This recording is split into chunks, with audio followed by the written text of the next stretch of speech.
সংবাদ সংস্থা, আমাদের অনলাইন রেডিও, টেলিভিশন এবং মাল্টিমিডিয়ার সাংবাদিকদের জন্য যেমন এখানে মালিকদের যে পক্ষে যায় এমন দাবিও আছে। আমরা সেই দাবিগুলো আজকে আপনাদের সামনে তুলে ধরতে চাই। আমাদের 39তম দাবির মধ্যে 1 নম্বর দাবি হচ্ছে no wage board, no media নীতি কার্যকর করতে হবে। আপনারা জানেন যে নবম ওয়েজ বোর্ড কার্যকর হলো, বাংলাদেশের অধিকাংশ গণমাধ্যমে নবম ওয়েজ বোর্ড কার্যকর হয়নি। নবম ওয়েজ বোর্ড কার্যকর হয়েছে বলে সাংবাদিকদের নবম ওয়েজ বোর্ডের বেতন না দিয়ে নবম ওয়েজ বোর্ড দেখে বিজ্ঞাপন নেওয়া হচ্ছে। আমরা সুস্পষ্ট ভাষায় ঘোষণা করতে চাই, ওয়েজ বোর্ড দিবেন না, পত্রিকা চালাতেই আমরা দেব না। আমাদের দ্বিতীয় দাবি হচ্ছে অবিলম্বে স্বাধীন ও কার্যকর তথ্য কমিশন গঠন করতে হবে। এখন একটা তথ্য কমিশন আছে, তন্ত্রবিহীন তথ্য কমিশন, এর কোন কাজ আপনারা জানেন কি আমি জানি না। এজ এ বিরোধীর নেতা হিসেবে তাদের কি কাজ, আমি এখন কি কাজ করছেন তা আমার জানা নেই। আমাদের তৃতীয় দাবি হচ্ছে প্রিন্ট ও ইলেকট্রনিক মিডিয়া, রেডিও, সংবাদ সংস্থা, অনলাইন ও মাল্টিমিডিয়ার জন্য নবম ওয়েজ বোর্ড বাস্তবায়ন এবং 10ম ওয়েজ বোর্ড গঠন করতে হবে। দীর্ঘদিন ধরে সাংবাদিকদের জন্য নবম ওয়েজ বোর্ড বাস্তবায়নের কথা বলা হলেও কার্যত তা হচ্ছে না। অধিকাংশ সংবাদ মাধ্যম নবম ওয়েজ বোর্ড কার্যকর হয়নি, অথচ দ্রব্যমূল্য ঊর্ধ্বগতির কারণে জীবনযাত্রার ব্যয় বেড়েই চলেছে। তাই বর্তমান সরকারকে দ্রুত নবম ওয়েজ বোর্ড বাস্তবায়ন এবং 10ম ওয়েজ বোর্ড গঠনের বিষয়ে কার্যকর পদক্ষেপ নিতে হবে।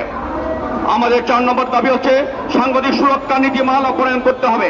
একইভাবে সংবাদপত্রের স্বাধীনতাকেও যে কোনো মূল্যে রক্ষা দিতে হবে।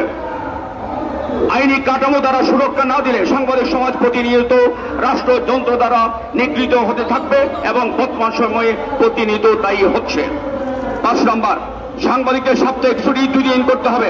সরকারি প্রতিষ্ঠানগুলোতে সপ্তাহে 2 দিন ছুটি ভোগ করে, অধিকাংশ বেসরকারি প্রতিষ্ঠানেও সরকারি ছুটি 2 দিন চালু আছে, কেবল সাংবাদিকদের ক্ষেত্রে 1 দিন।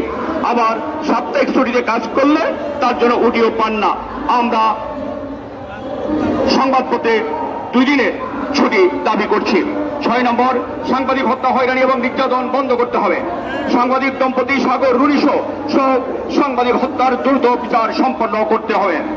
7, সংবাদ মাধ্যমের স্বাধীনতা বিরোধী সকল কানুন বাতিল করতে হবে। 8, আইন অনুযায়ী সাংবাদিকের ন্যায্য পাওনা আদায়ের জন্য পৃথক শ্রম আদালত স্থাপন করতে হবে। সাংবাদিকতা করতে গিয়ে সাংবাদিকরা নানাভাবে হয়রানি ও মামলার শিকার হন, আর এসব মামলা কারে নিয়ে কোর্টের বারান্দায় ঘুরতে হয় সাংবাদিকদের। থানা বা কোর্ট নয়, সংবাদ সংক্রান্ত সকল মামলা শ্রম আদালতে নিষ্পন্ন করতে হবে। 9, সংবাদপত্র, সংবাদ সংস্থা, রেডিও, টেলিভিশন, অনলাইন মাল্টিমিডিয়ার জন্য একটি সমন্বিত জাতীয় সংবাদ মাধ্যম নীতিমালা প্রণয়ন করতে হবে। এই সমন্বিত নীতিমালার আওতায় প্রতিটি ভিন্ন গণমাধ্যমের জন্য ভিন্ন নীতিমালা থাকবে। অনেক নীতিমালা প্রণয়ন না করে একটি পূর্ণাঙ্গ সমন্বিত নীতিমালা প্রণয়ন করা হলে সেটি প্রয়োগ করা ও মেনে চলা সহজ হবে। 10 নম্বর, সংবাদপত্র, অনলাইন, টেলিভিশন, রেডিও, সংবাদ সংস্থা ও মাল্টিমিডিয়ার জন্য অভিন্ন ওয়েজ বোর্ড করতে হবে। বর্তমান প্রিন্ট মিডিয়ার জন্য ওয়েজ বোর্ড থাকলেও টেলিভিশন, অনলাইনের কোনো ওয়েজ বোর্ড নেই। তাই টেলিভিশন সাংবাদিকদের চাকরি শেষে খালি হাতে ফিরতে হয়, এটা অমানবিক।